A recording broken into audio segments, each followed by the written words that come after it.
ये आपका 4.1 का सेकंड क्वेश्चन है। पहला क्वेश्चन मैं पिछले पार्ट में कंप्लीट करा चुका हूँ।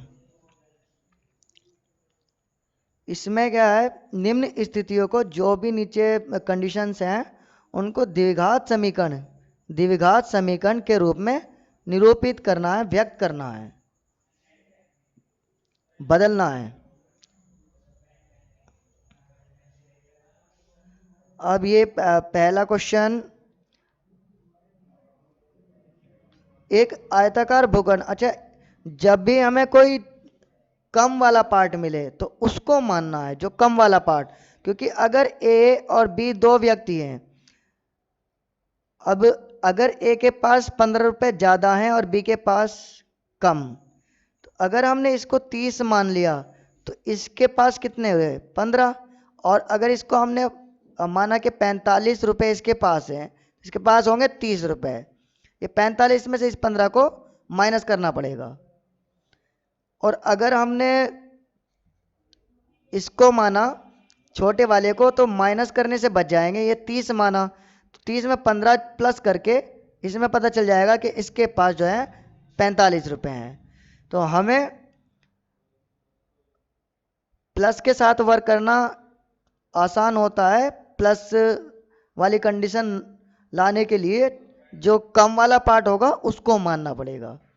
अब यहाँ पर एक आयताकार भूखंड का क्षेत्रफल 528 मीटर स्क्वायर है। क्षेत्रफल क्षेत्रफल पता ही आपको, लंबाई गुना चौड़ाई, यानी लंबाई और चौड़ाई चाहिए होगी भूखंड की। भूखंड का मतलब प्लॉट होता है, जो खाली पड़ा प्लॉट है। क्षेत्र की लंबाई मीटरों में चौड़ाई के दुगने से एक अधिक है। हमें भूखंड की लंबाई और चौड़ाई ज्ञात कीजिए। तो लंबाई माने या चौड़ाई, दोनों में से किसी एक को मानना पड़ेगा। लंबाई को मानेंगे तब भी हो जाएगा, फिर उसके बाद माइनस वगैरह करना पड़ेगा। फिर यहाँ पर देखो तो लंबाई की कंडीशन को इसने चौड़ाई के कंपेयर में दिया है, और चौड़ाई कम होता है, कम वाला पार्ट, तो चौड़ाई को मानो।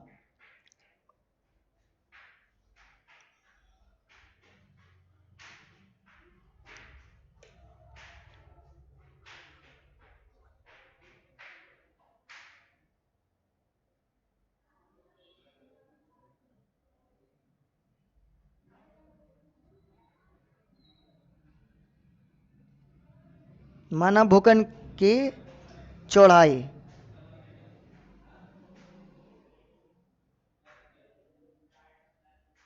x, पर ये किस में, मीटर में। इसमें हिंदी में आप मीटर लिखना चाहो मीटर ही लिख दो, या इंग्लिश में फिर m लिखना पड़ेगा।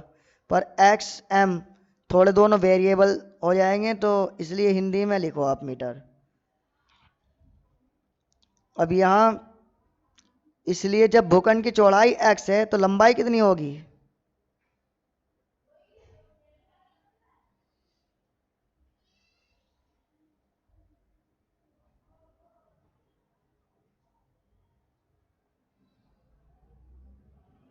अभी यहाँ ये बताया भूखंड की लंबाई के बारे में। लंबाई जो होगी चौड़ाई के किससे, दुगने से। दुगना मतलब चौड़ाई x है तो इसका दुगना 2x, दुगने से एक अधिक, एक अधिक। और ये भी किस में है, मीटर में।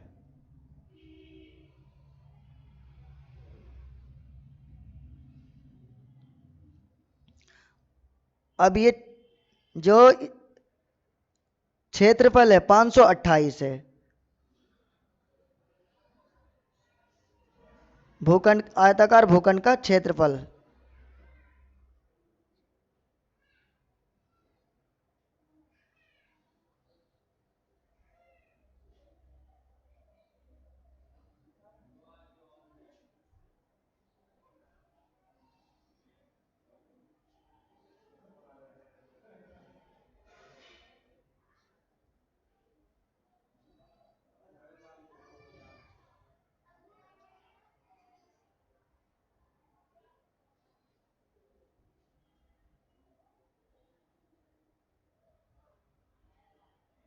आयताकार भूखंड का क्षेत्रफल कितना है, 528 मीटर स्क्वायर।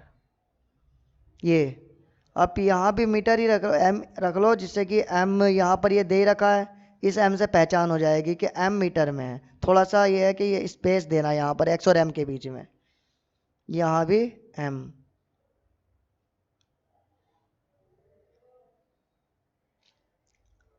और क्षेत्रफल का फॉर्मूला लंबाई गुना चौड़ाई। चौड़ाई x है और लंबाई 2x प्लस 1,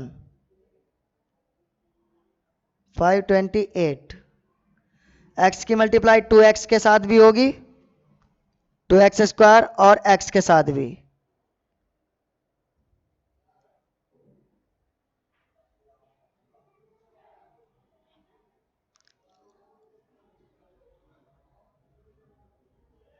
अब ये 528 जो प्लस में है इधर आएगा तो माइनस में, उधर रहा 0।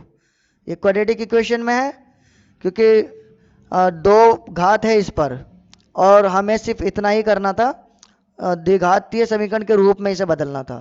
आप ये देखो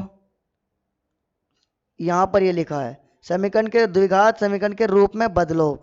जो हेडिंग में उसने शुरू में बोल दिया इसकी बात मानेंगे। इसमें उसने क्या कहा कि लंबाई, भूखंड की लंबाई और चौड़ाई ज्ञात कीजिए, तो ज्ञात नहीं करनी है।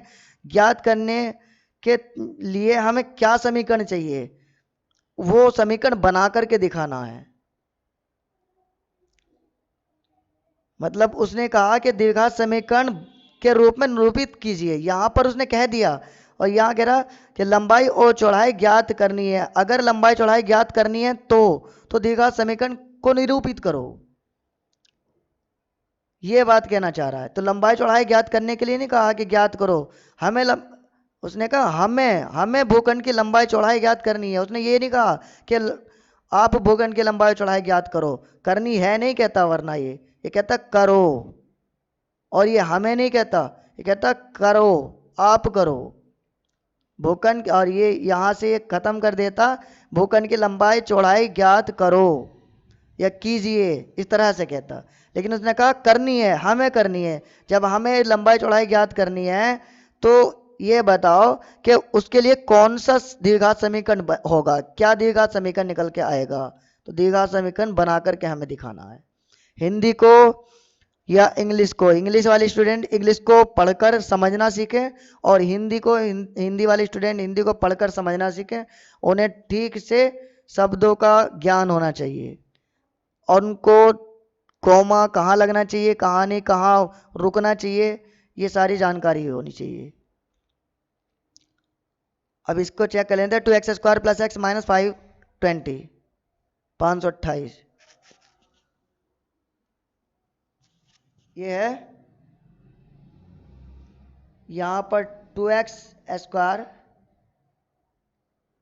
प्लस एक्स माइनस 528 बराबर 0। 2x square plus x minus 528 बराबर 0। फिर उसके अलावा ये दिया जहाँ x मीटर में भूखंड की चौड़ाई है। ये बात तो हमने यहाँ पहले मान ही ली, ये रही भूखंड की चौड़ाई बराबर x मीटर, तो इसे ये लिखने की जरूरत नहीं है।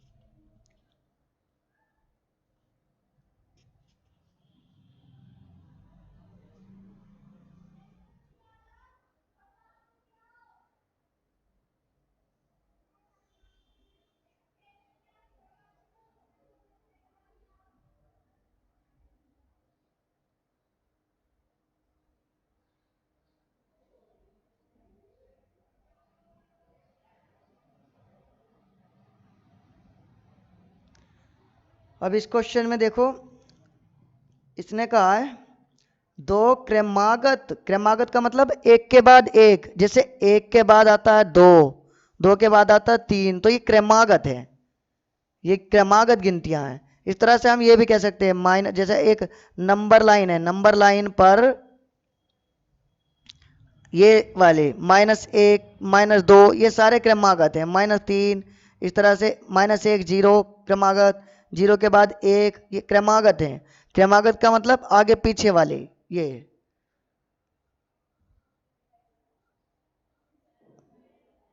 तो दो क्रमागत धनात्मक पूर्णांकों का गुणनफल, धनात्मक पूर्णांक, अब ये होने चाहिए पूर्णांक। ये आपको पता ही होगा, पहले चैप्टर में सब है, प्राकृत संख्या, पूर्ण संख्या, परिमेय संख्या, अपूर्णांक, अपरिमेय, वास्तविक संख्याएं, ये सब है आपके सिलेबस में। वास्तविक संख्याएं तक, रियल नंबर तक है, 12th तक वैसे रियल नंबर तक, बड़े नंबर तक को माना जाता है रियल नंबर। जो यूनिवर्सल है आपका रियल नंबर माना जाता है। यूनिवर्सल वगैरह के बारे में बोलना नहीं चाह रहा, क्योंकि अभी आप समझ नहीं पाओगे 10th में, क्योंकि यूनिवर्सल सेट वगैरह ये जितने भी हैं ये सब 11th क्लास में है, सेट का पहला ही चैप्टर है उसमें।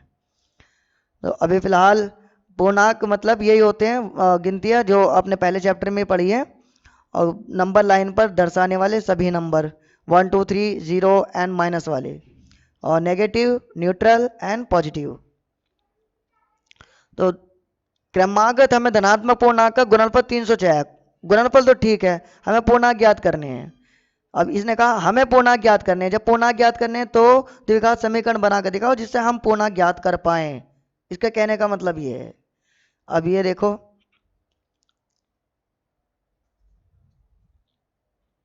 दो क्रमागत धनात्मक, अब अगर एक दो है तो दूसरा इसके क्रमागत या तो एक होगा या फिर तीन होगा।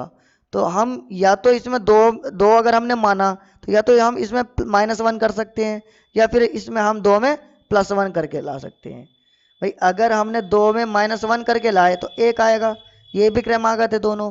दो में +1 करके लाए तो तीन आएगा, ये दो और तीन भी क्रमागत हैं।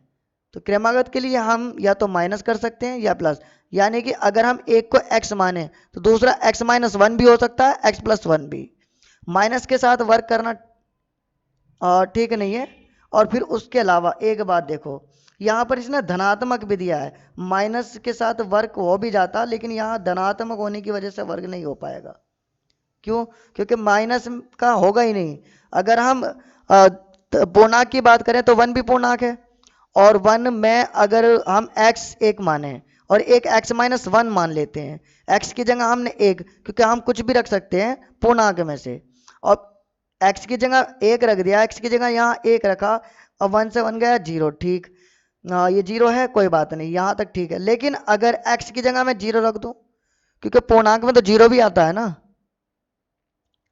अब 0 रखा तो यहाँ x की जगह 0 -1, अब ये क्या बनेगा, ये -1 बना, यानी कि एक 0 और एक -1, और -1 नेगेटिव है, जबकि यहाँ इसने धनात्मक बोला है, ऋणात्मक नहीं। तो ये माइनस लेने की वजह से ये हमारा माइनस में आ जाएगा दूसरा, और हमें माइनस में चाहिए नहीं है, इसलिए हम इसको प्लस में रखेंगे, प्लस। अब अगर x की जगह हमें 0 भी मिला ना, तो 0 + 1 करके 1 मिल रहा है, जो कि धनात्मक में है, इसलिए हमें यहां प्लस रखना पड़ेगा, माइनस नहीं रखेंगे।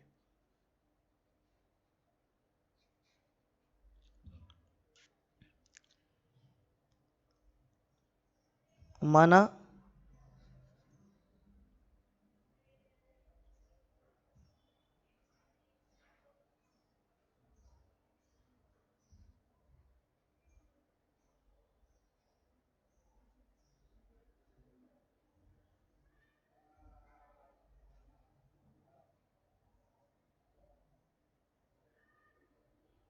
x और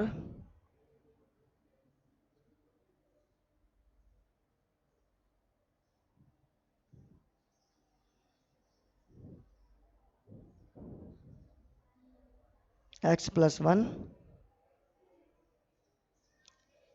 है, और गुणनफल कितना है, 306 ना।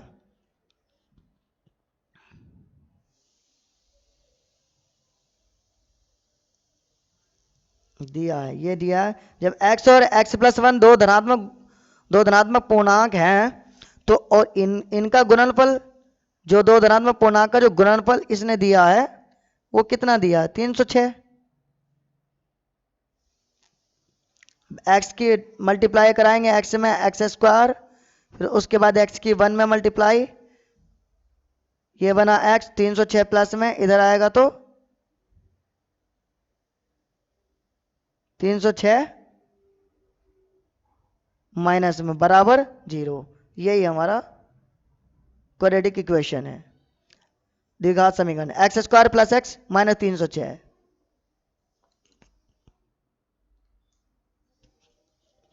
ये रहा x square plus x minus 306 बराबर में 0।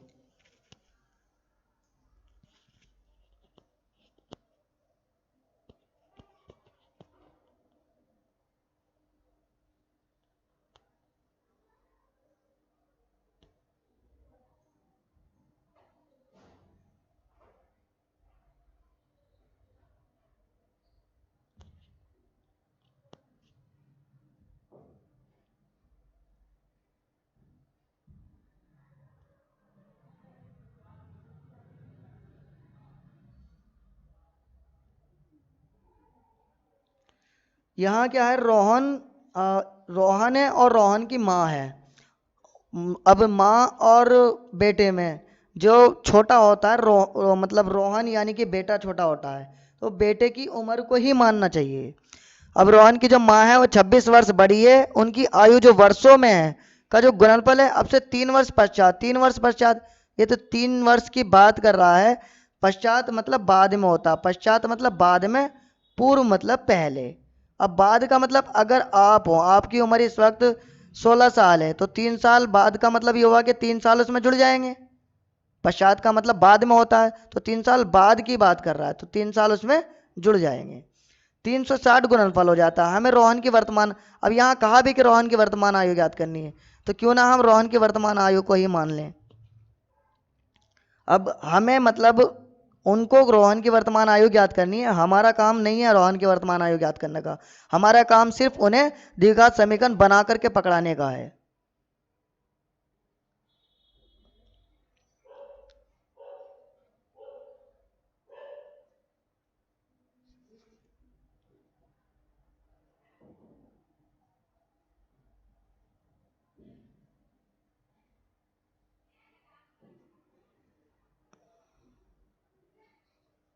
ये पूरा नकल मार लेंगे, माना रोहन की वर्तमान आयु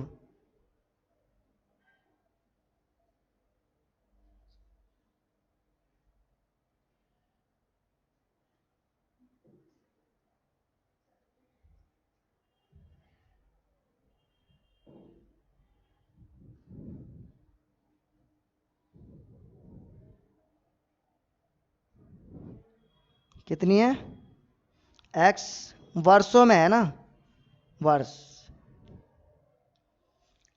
इसलिए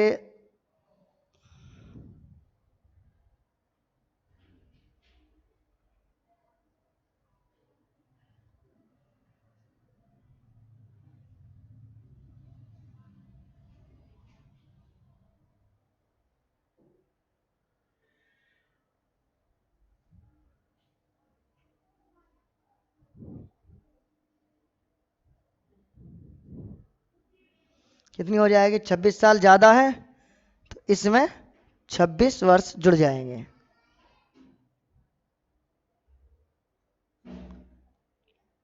अगर आप एक काम करो, आप रोहन की जगह अपने आप को रख के देखो। आप अगर 16 साल के हैं और आपकी माँ 26 साल ज़्यादा है आपसे, तो 26 साल जुड़ेंगे ना उसमें। अब ये प्रश्नानुसार या शर्तानुसार,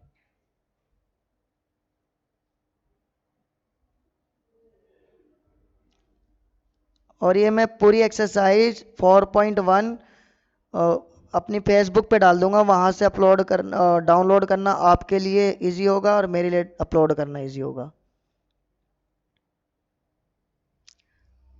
प्रश्न अनुसार में क्या कहा उसने कि उनकी जो आयु का गुणनफल अब से 3 वर्ष बच, अब 3 वर्ष पश्चात, अब अगर आप आप का छोटा भाई या आप अपनी उम्र की बात करें, जैसे आप अगर 15 साल के हैं, 3 वर्ष पश्चात क्या 15 के ही रहोगे। 3 वर्ष पश्चात आपकी उम्र भी 3 साल ज़्यादा हो जाएगी, जैसे उसकी एक्स उम्र है तो उसकी एक्स के बाद 3 साल के बाद एक्स +3 हो जाएगी। इसी तरह से आप अगर अपनी मदर से कंपेयर कर रहे हो एज के लिए, तो आपकी माँ की उम्र भी 3 साल बाद 3 प्लस हो जाएगी। किसी की भी उम्र हो, 3 साल बाद की बात कर रहे हैं तो 3 साल बाद उतने साल का थोड़ी ना रहेगा कोई भी। उसकी माँ 26 साल ज़्यादा है, यानी x प्लस 26 उसकी माँ की उम्र इस वक्त है, तो 3 साल बाद उसकी माँ की उम्र 26 में 3 और जुड़ करके 29 हो जाएंगी। और ये मल्टीप्लाई है, कुछ नहीं है तो बीच में, और यहाँ 360 गुणनफल आना चाहिए। अब इस x की मल्टीप्लाई इस x में भी एक्स स्क्वायर, x की मल्टीप्लाई 29 में भी 29x, 3 की फिर x में मल्टीप्लाई 3x, उसके बाद 3 की 29 में भी मल्टीप्लाई, ये 29 या 87, और ये 360 जो है इधर माइनस में। भाई अगर 29 का पहाड़ा नहीं आता तो 30 का कितना होता है 90, 90 में से सिर्फ 3 ही तो घटाना है।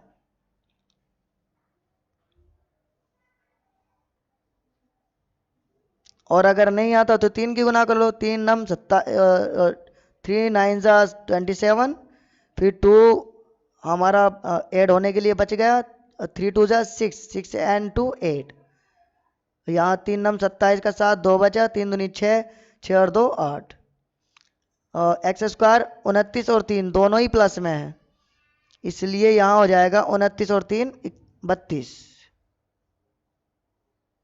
और यहाँ 87 अब 360 में से घट जाएगा। इधर हासिल हमने लिया, इधर ये 6 में से इधर लिया, 0 का 10 बन गया। अब 7 में से 10 में से 7 जाएगा, अब चाहो तो उस वैसे घटा देना, 10 में 7 गया, 3 बचा, और यहाँ जो 5 था ये वो था 5 बचा। अब यहाँ इधर हासिल लिया तो 15, इधर लिया तो 15, 15 में से 8 जाएगा, 7 बचेगा, और यहाँ बचा 2। ये बड़ा माइनस का था, आप देखो तो 360 और 87 में से बड़ा कौन सा, माइनस का 360 ना, ये यहाँ। अब चाहो तो ऐसे रफ रख करके इस तरह से घटा सकते हो, 10 में से 7 गया 3, और 5 15, 15 में से 8 गया 7, और यहाँ 2, इस तरह से फिर यहाँ 273 रख सकते हो। अभी x square plus 32x minus 273 बराबर 0, ये क्वाड्रेटिक इक्वेशन हमने दे दिया, द्विघात समीकरण, ठीक। X square plus 32x minus 273, ये x square plus 32x minus 273 बराबर 0।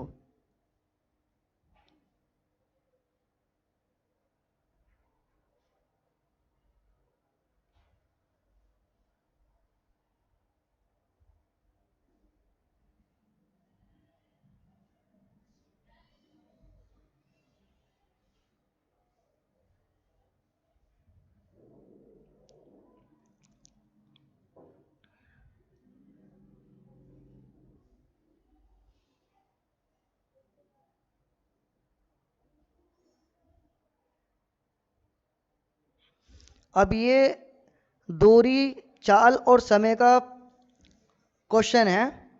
इसमें क्या है, अब ये देखो, आप पहले चाल समझो, चाल क्या होता है ये आपने साइंस में समझा होगा, 9th क्लास में भी काफ़ी है, फिजिक्स में 8वां 9वां मतलब जो चैप्टर है इन्हीं इसी के ऊपर है।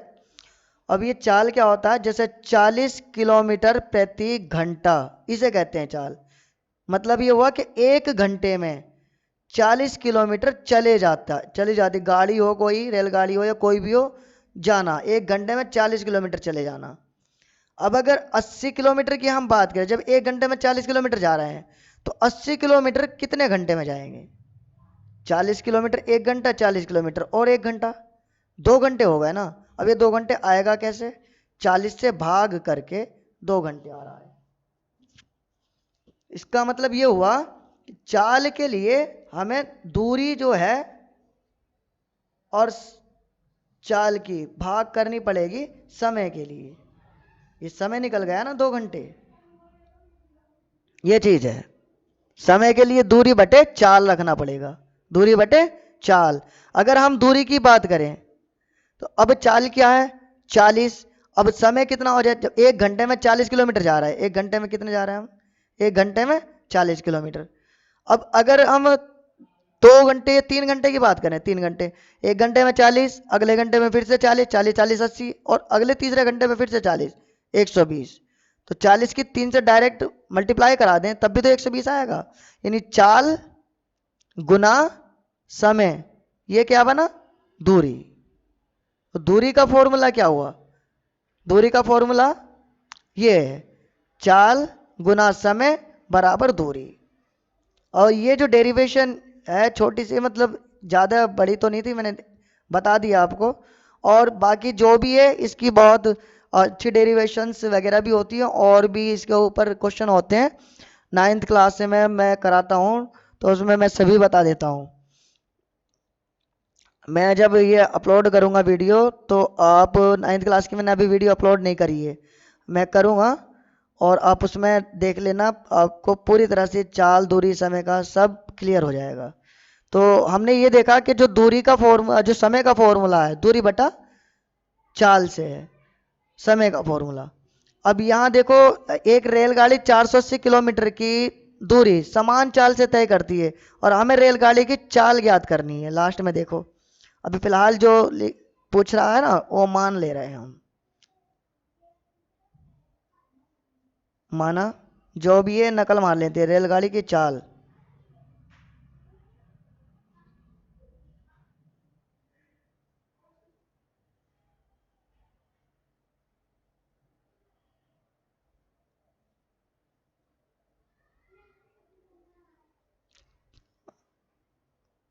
नकल तो मारनी पड़ती है, मतलब वैसे नहीं, अगर नकल नहीं मारेंगे तो क्वेश्चन में नहीं देखोगे, फिर करोगे कहाँ से। फिर उसके अलावा इंग्लिश में तो पैराग्राफ आता है ना, पैराग्राफ से ढूंढ के ही लिखना पड़ेगा, तो देख के यहाँ से करोगे। बस ये है कि कुछ अपने माइंड से करना होता है। माना रेलगाड़ी की जो चाल है, ये सब नकल मार ली, उसके बाद ये चीज़ अपने माइंड से लिखेंगे, एक्स किलोमीटर, क्योंकि किलोमीटर में है ना यहाँ, इसलिए यहाँ से नकल मारी इसको, प्रति घंटा, ये चाल हो गई। ठीक, अब रेलगाड़ी की चाल कंप्लीट। अब इसके बाद दूरी जो इसने दी है,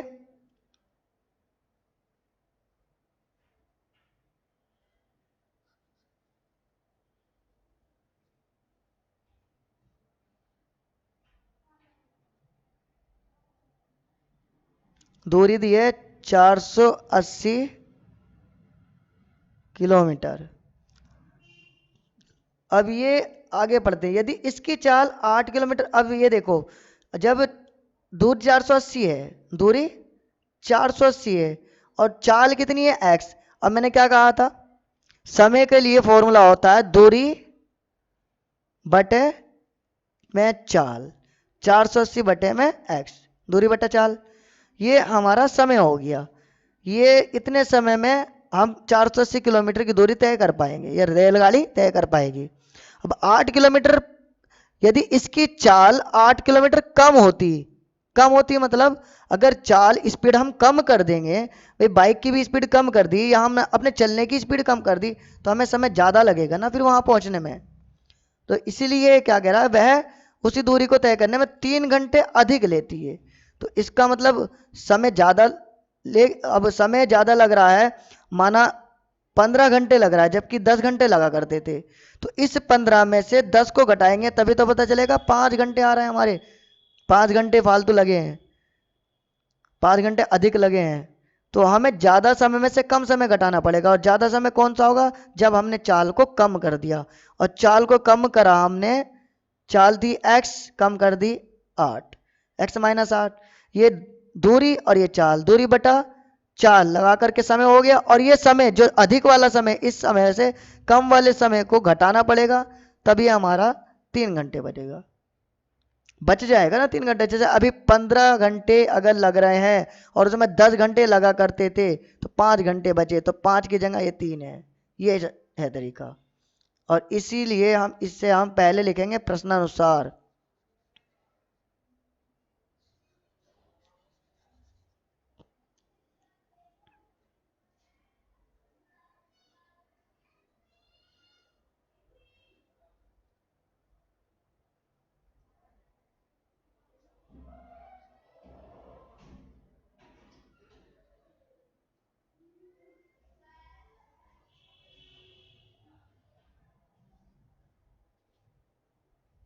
अब यहाँ 480 को कॉमन भी ले सकते हो आप, और बाकी आपको पता ही है फ्रैक्शन अगर इस तरह से हो तो मल्टीप्लाई कराते हैं ऐसे और ऐसे क्रॉस में, और उसके बाद आपस में मल्टीप्लाई कराते हैं, तब ये सॉल्व होता है।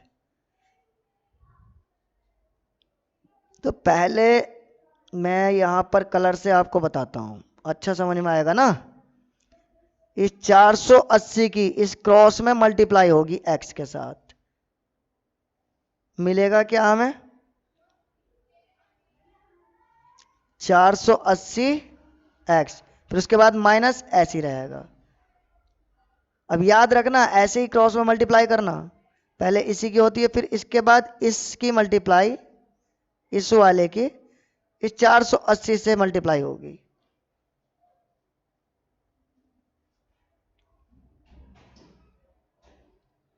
चार सौ अस्सी से x की मल्टीप्लाई होगी 480 x। और ये देखो एक बात मैं और बता दूं आपको, ये 480 x नहीं बल्कि माइनस 480 x की सबकी मल्टीप्लाई हो रही है, माइनस की भी साथ में।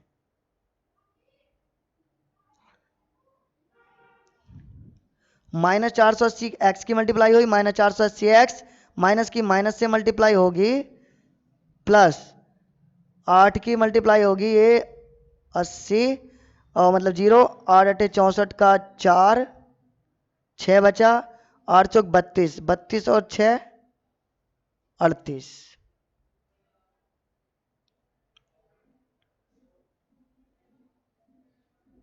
अब इसके बाद x की ये आमने सामने ऐसे मल्टीप्लाई इसमें हो जाएगी, इसमें ये पहले तो होगी x की x में मल्टीप्लाई x स्क्वायर,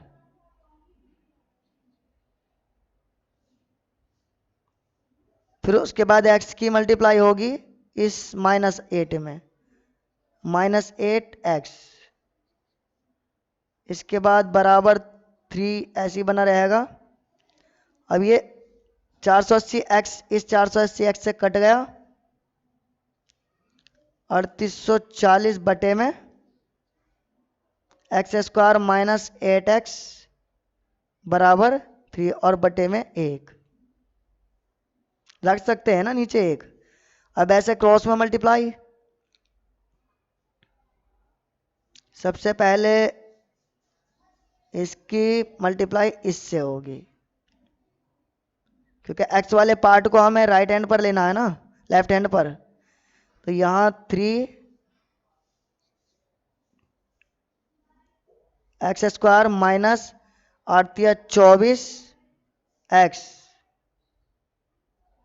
इसके बाद बराबर ऐसे ही बना रहा, बराबर नहीं जाता, बराबर रखा रहेगा ऐसे ही, और इसके बाद इसकी मल्टीप्लाई इससे, और ये 3840, इसके बाद 3 एक्स स्क्वायर माइनस 24x, और ये 3840 प्लस में इधर आएगा तो माइनस में 3840 बराबर 0। अब इसका आंसर देख लेते हैं। अभी अच्छा देखो, ये 3 से जो है ये भाग भी हो सकती है, अभी 3 से सब में भाग हो सकती है ना, क्योंकि 3 24 और 3840 में 3 HCF है, 3 से यहां भाग करी ये एक्स स्क्वायर,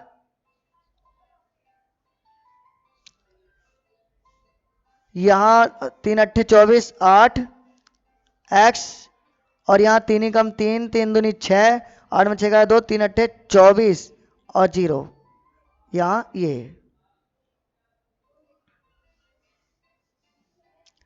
अब चाहते तो यहाँ पर भी काट सकते हैं 3 से, और फिलहाल आंसर देख लेते हैं। ये x square minus 8x minus 1280,